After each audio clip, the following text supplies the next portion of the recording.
Paranaguá, século XIX, às margens do rio Itiberê, na Rua da Praia, nascia uma das figuras mais importantes do ciclo do mate, Manuel Antônio Guimarães, o Visconde de Nácar, comerciante de sucesso que ganhou destaque também na política.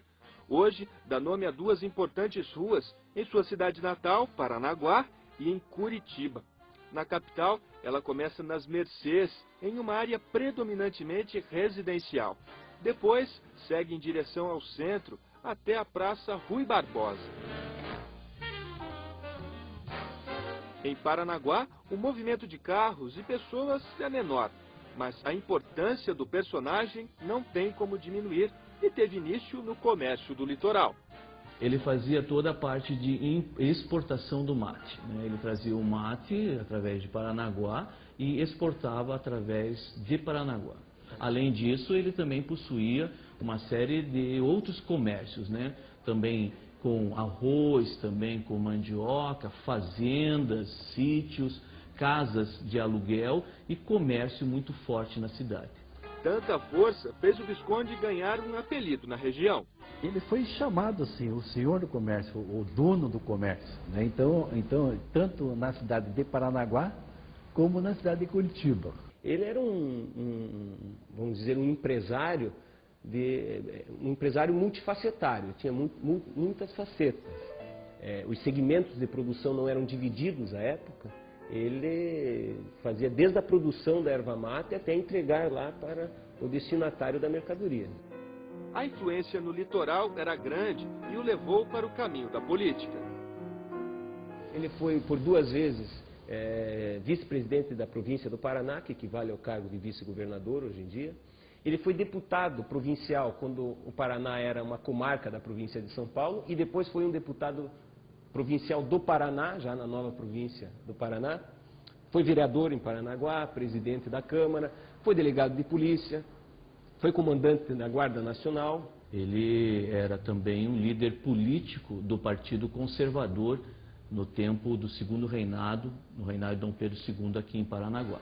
Um dos prédios mais antigos de Paranaguá é o palácio onde Visconde de Nácar morou, mas não foi projetado para ser residência.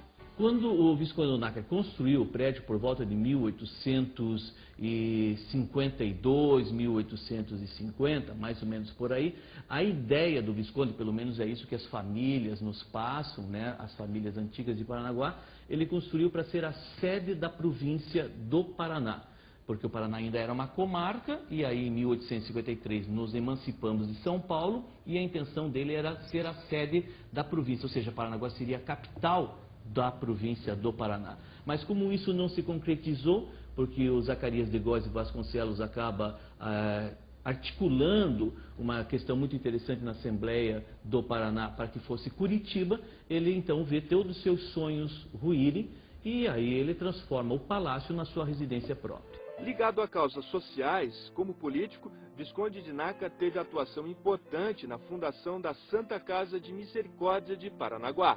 Existe uma irmandade, né, a Irmandade Santa Casa de Paranaguá, e é interessante porque nós estamos em pleno século XIX e o período do segundo reinado, a saúde não é pública. Como é que se resolve isso? Isso é até incentivado pelo imperador Dom Pedro II. Se fundam irmandades. As irmandades são compostas por empresários, por personalidades, por políticos que gerenciam a saúde no município.